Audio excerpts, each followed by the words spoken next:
Okay, let's unpack this. Imagine, if you will, a place where time isn't just, well, measured mechanically, but it's actually crafted. Hmm. Crafted with this almost unbelievable artistry and precision. We've got some really fascinating source material for our deep dive today. It's transcript excerpts from a series of YouTube videos, Yes. actually. And they paint this vivid picture of exactly that kind of place. And importantly, the people behind its, well, extraordinary success. That's a great way to put it. These sources, they offer this really tightly focused glimpse, don't they, Yeah. into a very specific, maybe even pivotal moment, Yeah. a moment of significant external validation for a master craftsman and I think the whole ecosystem around him. Ecosystem. That's interesting. Yeah, it's a narrative that keeps circling back again and again to these themes of just Mm. exceptional individual skill, but also critical collaboration. Right. The teamwork. Exactly. And the really powerful, almost transformative effect that official recognition can have, Mm. especially in a field as specialized as, watchmaking. Totally. So our mission for you, listening in, is to kind of cut through some of that repetition you mentioned in the texts Mhm. and pull out the most important nuggets, the key insight. It's like we're getting a peek inside a master's workshop. Right at that exact moment, they get this huge honor. Precisely. So we're going to identify the key players, the main individuals involved. We need to understand the nature, the quality of their work, at least as it's described in these sources. Yeah. And figure out what sequence of events, what combination of talents led to them getting what the sources called the highest distinction in their craft. That sounds pretty major. It does. And the source material, despite being a bit repetitive, it actually gives us quite specific details Yeah. about the who, the what, the why of this recognition. Okay. So we'll dig into the literal meaning of the descriptions they use, the titles these people have, the actions they took, Uh-huh. all as it's presented in the texts. Right. To try and understand precisely why this workshop, let me get this right, the Uhrmacherhandwerksgeschichten, Ah, yeah, quite a name. why it stood out so much. Yeah. Above all the others, apparently, in the eyes of this official inspector. Okay, fantastic. So let's dive right in. Let's explore this story. It's about precision, definitely passion, and peak performance, all happening in this somewhat vaguely described distant city. Let's do it. So our story, based purely on these sources we have, it's anchored in a place described simply as a weit entfernten Stadt, a distant city. Right, no specific name given for the city itself. No, it stays anonymous. But the central figure, he's very clearly identified. He's called a hoch angesehener Uhrmachermeister namens Ulrich Ulrich. Okay, Ulrich. And that title, Hoch angesehener Uhrmachermeister, that translates to highly respected master watchmaker. Sounds impressive. Oh, it carries serious weight. Yeah. In any traditional craft, really, becoming a master, it's not just, a job title you put on a business card. Right. It's a formal recognition. It means you've reached the absolute highest level of skill, knowledge, experience, Mm-hmm. usually after years, maybe even decades of apprenticeship and practice. What? It implies, technical virtuosity, a really deep understanding of the craft's history, its principles, and the ability to pull off the most complex tasks, basically flawlessly. Okay, so he's top of his game. Absolutely. And then you have that extra layer, Hochschankersaner, highly respected. Uh-huh. That adds something more. It suggests he's not just technically brilliant, but he also has a strong reputation, maybe for integrity, maybe for innovation, maybe he's seen as a leader in the watchmaking community. Okay. It tells us Ulrich is already considered at the pinnacle of his profession before this whole inspection story even kicks off. Got it. And the sources tell us where this highly respected master watchmaker actually works. His workshop has a very specific name. It's called the Uhrmacherei Bedarfswerkstatt. That name again, Uhrmacherei Bedarfswerkstatt. It's quite a mouthful, but it seems intentional. It translates roughly to something like watchmaking needs workshop or maybe watchmaking requirements workshop. Needs or requirements. Yeah. Yeah, that name itself gives us a really strong clue, doesn't it? About the kind of work they do there. How so? Well, a needs or requirements workshop, it suggests specialization.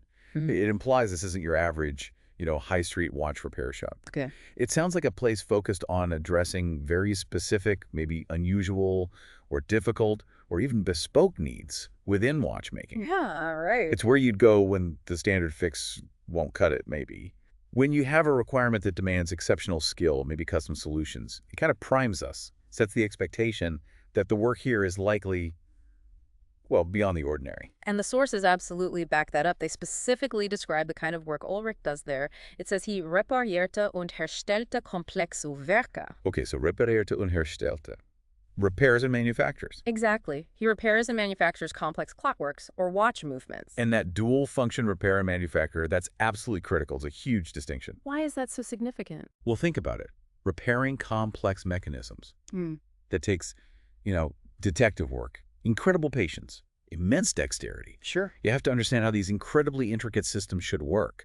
Then pinpoint tiny faults, maybe parts worn down by fractions of a millimeter, and then have the delicate touch to fix them without messing anything else up. Okay, yeah, that sounds hard enough. Right. But then manufacturing complex movements from scratch, that's a whole other level. It demands more than just diagnostic and repair skills. It requires precision engineering, a deep understanding of material science, possibly design capabilities, the ability to actually build these intricate systems from, raw metal and components. So it's creation, not just fixing. Exactly. Yeah. And the sources keep hammering this point home. Complex work, complex clockworks. Yeah, that phrase comes up a lot. It does. And it reinforces that Ulrich isn't just tinkering with simple everyday watches. We're talking about movements with complications, chronographs, perpetual calendars, minute repeaters, maybe tourbillons, things that are inherently challenging. The really fancy stuff. The really fancy, difficult stuff. Or maybe very old, rare mechanisms. Yeah. His ability to handle this level of complexity, both in bringing existing ones back to life, restoring them, and in creating new ones. Yeah. That's clearly the bedrock of his highly respected reputation. And it's the specific focus of this uniquely named workshop, the Bedarfswerkstatt. So, piecing this together from the sources, we can start to picture Ulrich's Uhrmacherei Bedarfswerkstatt. It's not some quaint village repair shop, is it? Doesn't sound like it. It sounds more like a high-tech lab, maybe, or an artist's studio, but for mechanical time. That's a good analogy.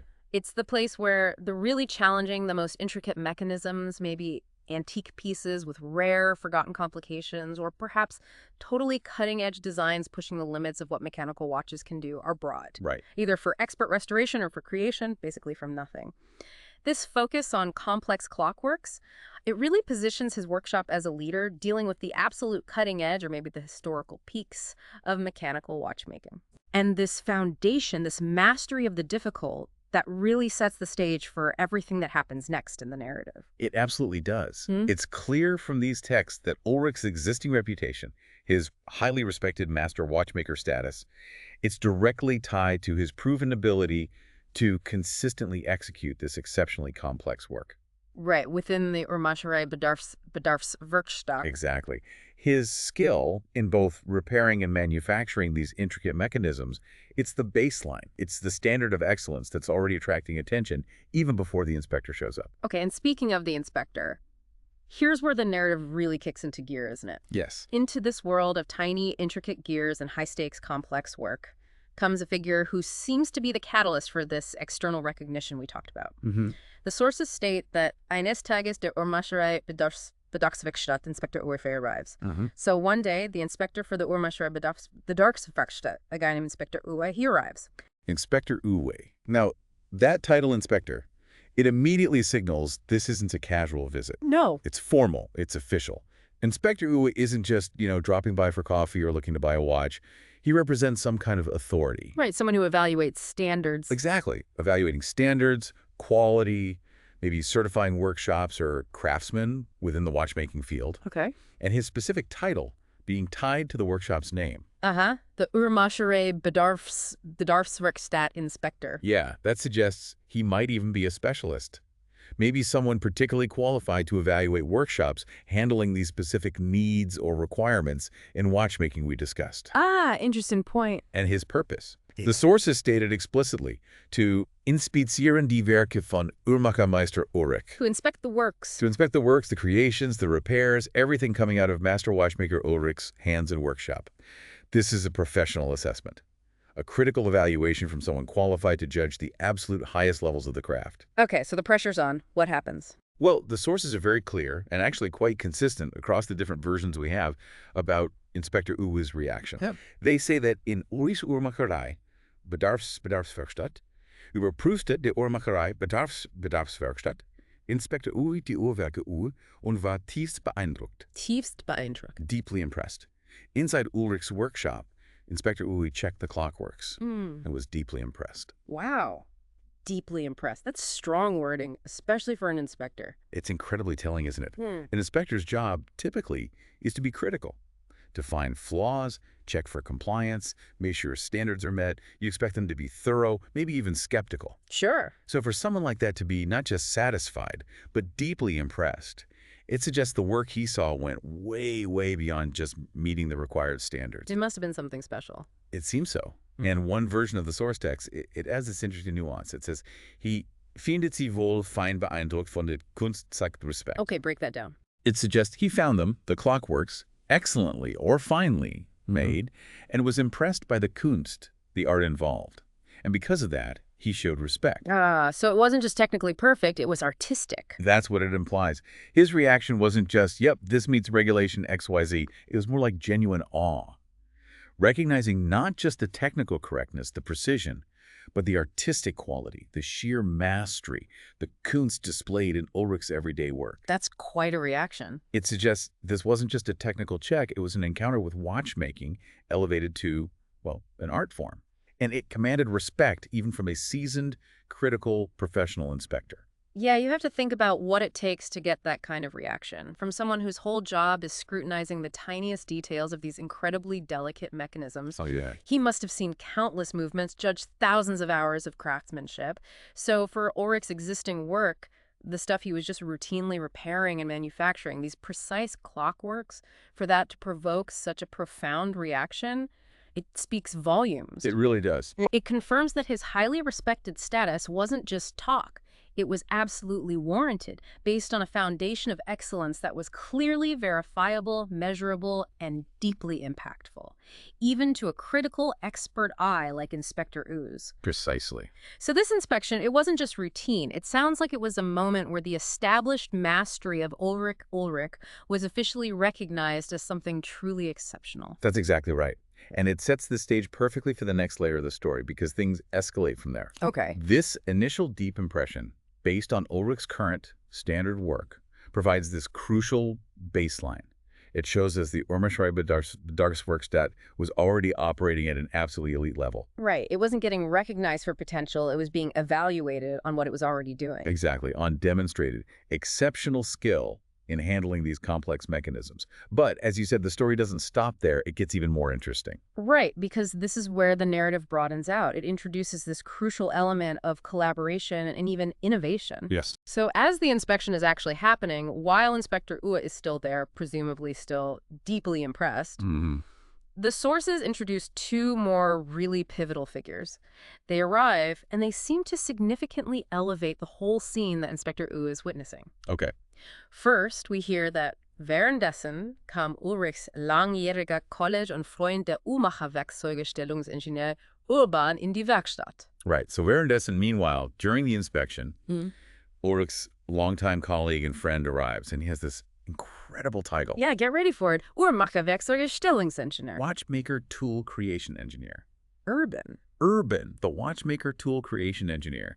That is incredibly specific. It really is. And it tells us something vital about Urban's expertise. He's not just another watchmaker hanging out with his friend. No. He's an engineer who specializes in designing and creating the actual tools that watchmakers like Ulrich use. Ah, okay. The tools of the trade. Exactly. And that's a critical distinction.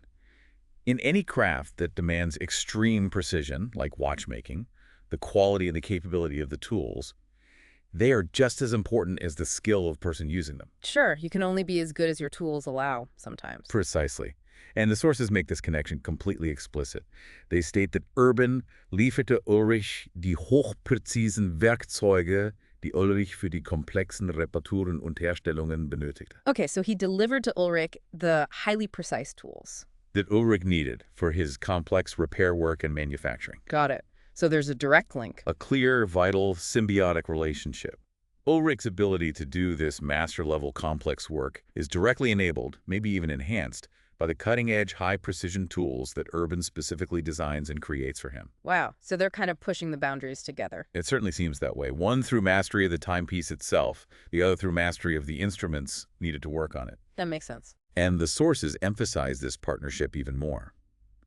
They note that Ulrich and Urban, right there in the workshop, presumably in front of the inspector, they unterhielten sich angeregt über neue Uhrmacherwerkzeugerstellungstechniken und Materialien.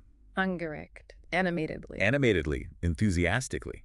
They discussed new techniques and new materials for creating watchmaker tools. So they're not just using the tools, they're talking about how to make even better tools. Exactly. This animated conversation about new techniques, new materials, it's not just casual shop talk. It signifies this shared commitment to constant innovation. Right. But innovation at the most fundamental level of the craft, the tools themselves. They're not satisfied with the status quo. They're actively exploring how to improve the very means of production and repair. Which, in turn, would allow for even more complex watches or more precise work. Precisely. It directly increases the potential for greater complexity, greater precision, maybe greater efficiency in the whole watchmaking process. This forward-looking perspective seems absolutely integral to their collaboration. Okay, so Urban arrives with the high-precision tools, and they're discussing future tool tech. That's already adding a layer for Inspector Uwe. A significant layer. Yeah. But the collaborative energy in that workshop, according to the sources, it escalates even further. Almost immediately. Suddenly, right after Urban's arrival, and let's talk about new tool techniques. Yeah. Plötzlich betraf Ulrichs Schwester, die Uhrmacher-Werkzeugerstellungsingenieur, Assistenz Ursula die Werkstatt. Plötzlich, suddenly. Ulrich's sister enters the workshop, and she also has a related title. Uhrmacher-Werkzeugerstellungsingenieur Assistenz. Ursula, the watchmaker tool creation engineer assistant. So she works with Urban. Her title strongly suggests it, yes. She's assisting Urban in this highly specialized field of tool creation engineering, and what she brings into the workshop right at this moment. It's a direct demonstration of the innovation potential that this partnership unlocks. Okay, what does she bring? The sources say she brachte neue Skizzen und Pläne für innovative Uhrwerke, mit die sie gemeinsam mit Urban entwickelt hatte. Whoa. New sketches and plans for innovative clockworks. Not tools, but clockworks. Exactly. Innovative new watch movements, and crucially, designs that she had developed together with Urban. Okay, wait. Let's just process this scene from Inspector Uwe's perspective. He's already deeply impressed, right, by Ulrich's existing high-precision work. Yes, that's the baseline. Then in walks the engineer, Urban, who provides the specialized high-precision tools necessary for that level of work. Yeah. And they immediately start talking about new tool technology. Right, showing a commitment to future improvements. And then, boom. In walks the master watchmaker's sister, Ursula, who works with the tool engineer, and she's carrying designs for innovative new clockworks, designs they developed together. It's an incredibly powerful sequence of events, isn't it? It really is. It paints a picture of this amazing synergy. You've got advanced tool-making capabilities, not just supporting the existing mastery, Right. but actively enabling the design of entirely new, innovative timepieces. Exactly. The collaboration isn't just between the craftsman, Ulrich, and the toolmaker, Urban. It extends directly into innovative design, Ursula and Urban, likely made possible by that advanced tooling expertise they possess. So it's like a complete ecosystem, as you said earlier. Precisely. This highlights a truly unique environment.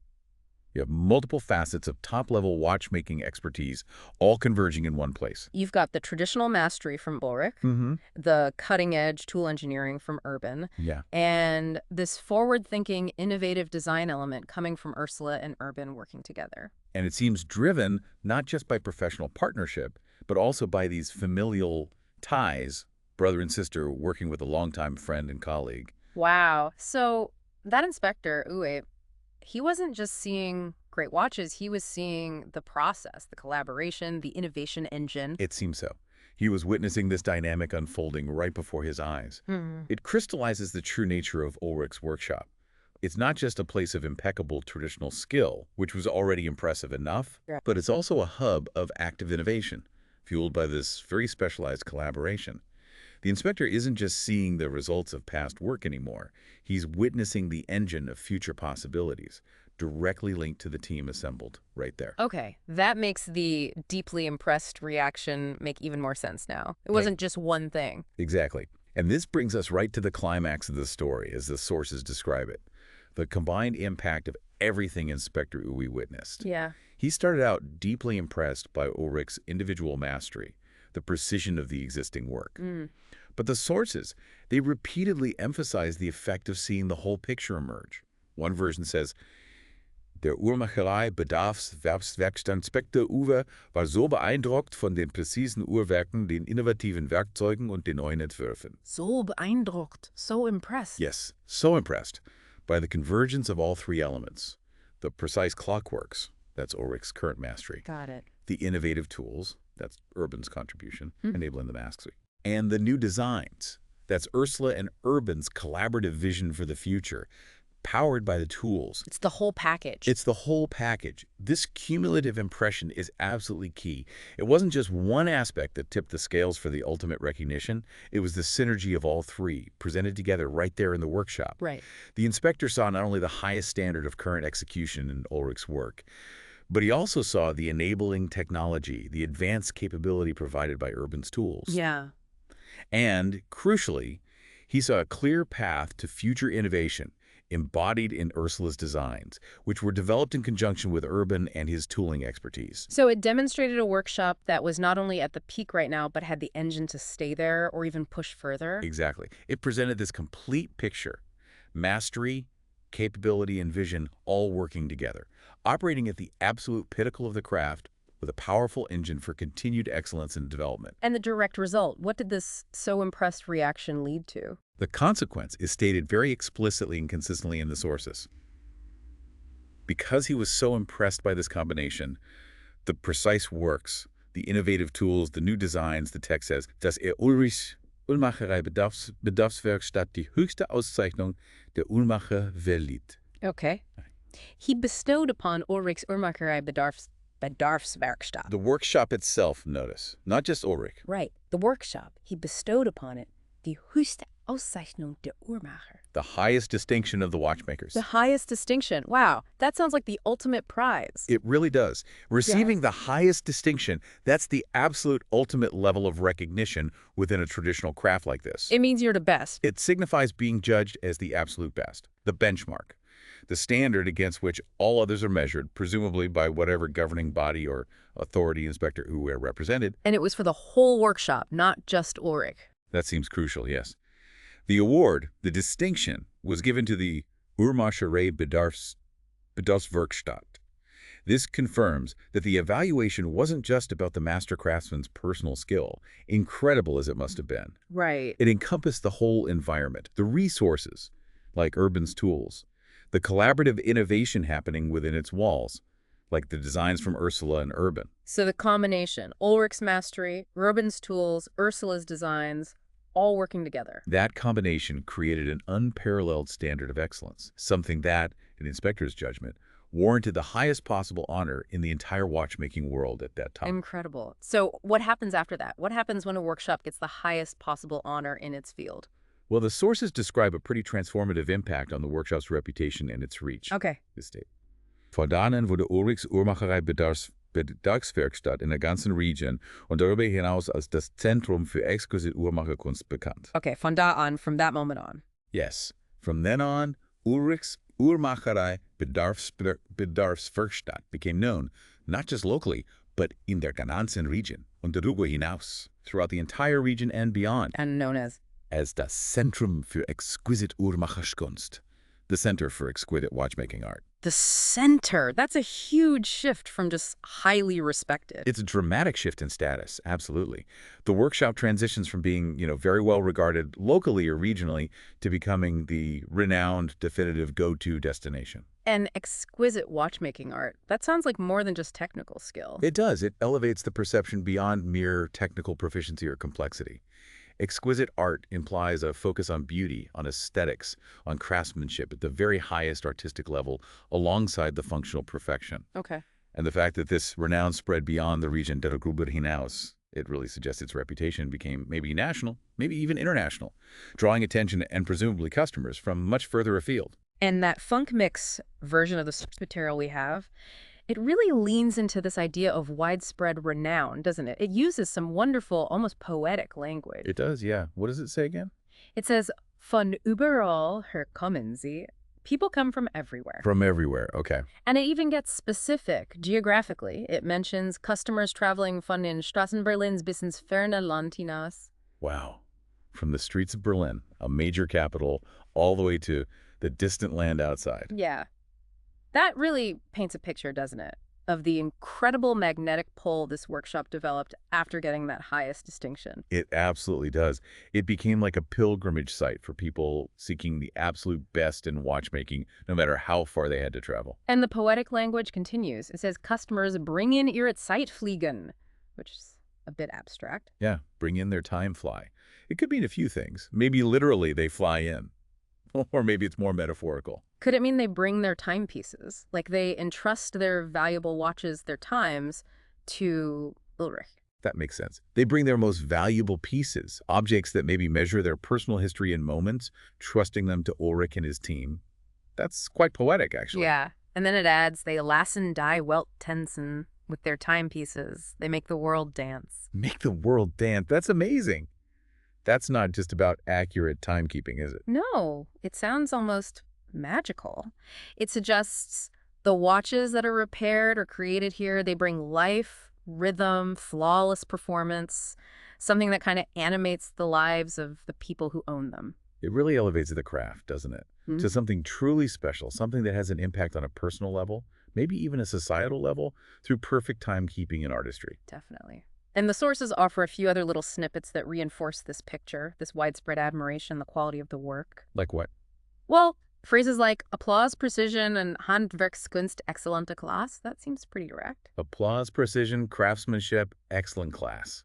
Yeah, that points to public recognition, praise for the quality. And another version describes the workshop simply as einfach, melodisch und krass. Simply magical and awesome, or incredible. Yeah, something like that. These more informal but highly positive descriptions, they give you a real sense of the enthusiasm, the respect people clearly had for the work being done there. It wasn't just good, it was seen as something extraordinary. And importantly, amidst all this praise for the workshop and its output, the sources do subtly loop back to that collaborative aspect we saw earlier. So? Well, one version just states it very simply. Sein Team bringt. His team delivers. Okay. Straightforward. Yeah. Acknowledging it's not just Ulrich. Another uses that slightly more cryptic phrase, schaffen Sie wie ein Komma. Right. They create like a comma. What do you make of that? It's less obvious, but like a comma. Maybe it implies seamlessness, coordination, precision. Yeah. Like a comma guides the flow of a sentence perfectly. Perhaps it suggests the team worked together with that kind of flawless, coordinated precision. That's an interesting interpretation. It fits. Whatever the exact meaning, both phrases reinforce the idea that while Ulrich is the master, the central figure, the renown and the ultimate distinction were for the workshop, the Uhrmacherhandwerksgeschichten. Right. Acknowledging the collective skill, the innovative collaboration between Ulrich, Urban, Ursula, and probably others we don't even hear about, and the overall environment of excellence that clearly permeated the entire operation. So it wasn't just a solo triumph. It was really a team achievement that completely transformed their standing in the world of watchmaking. That seems to be the clear message coming through from synthesizing all these source fragments. Okay, so let's try and sum this up. What does this incredible deep dive into these, let's be honest, quite unique sources, what does it really tell us about achieving excellence and getting recognized for it? Well, several key things stand out, I think. Go on. First, we saw master watchmaker Ulrich. He built this foundational reputation, highly respected, by consistently mastering the really difficult stuff, repairing and manufacturing complex clockworks. Right. In his specialized workshop, the Uhrmacherhandwerksgeschichten. Exactly. That baseline mastery was essential. But then we saw how absolutely crucial the element of collaboration was. With Urban and Ursula. Yes. His friend and colleague Urban, the watchmaker tool creation engineer, providing those indispensable high-precision tools, that was vital for enabling the complex work. And then Ulrich's sister, Ursula, the tool creation engineer assistant, contributing those new sketches and plans for innovative clockworks, which she developed with Urban. That brought the future into the present. So it was mastery plus collaboration plus innovation. Precisely. And this powerful convergence, existing mastery, cutting-edge engineering capability in both tools and design, and this forward-thinking innovation was all witnessed, almost serendipitously, by Inspector Uwe. Right. And his initial deep impression of Ulrich's work alone was magnified. He became so impressed by the combination, the whole package, precise execution, the innovative tools enabling it, and the future designs it promised. And that comprehensive demonstration showing past achievement, current capability, and future potential all at once. That was the direct trigger. That's what led him to bestow upon the workshop the highest distinction of the watchmakers, the ultimate recognition. And that highest distinction, in turn, completely transformed the Uhrmacherhandwerksgeschichten. It went from being highly respected locally to becoming this renowned, maybe even legendary, center for exquisite watchmaking art. Yeah, drawing customers from everywhere, described in almost magical terms, magical and awesome, making the world dance, a place where the team delivers. It's a really powerful narrative contained entirely within these source texts about how the synergy between individual mastery and active, multifaceted collaboration can lead to absolutely unparalleled recognition and a lasting, celebrated renown, even in a craft as old and established as watchmaking. It really is a testament to dedication, precision, and the incredible power unleashed when different talents converge. So as you, our listener, reflect on this deep dive into Ulrich's workshop, maybe consider this final thought. If combining existing mastery with innovative tools and new designs, all fostered through deep professional and even familial collaboration, could elevate a craftsman and his entire workshop to the absolute highest distinction, to this almost poetic level of renown, what untapped potential lies dormant in the collaborations, or lack thereof, within the fields you're familiar with? That's a great question. What happens when different specialized forms of expertise don't just operate in silos, but actively converge? When they work together, communicate, innovate within a shared space towards a common goal, just like Ulrich, Urban, and Ursula did in that transformative workshop, what could be achieved then?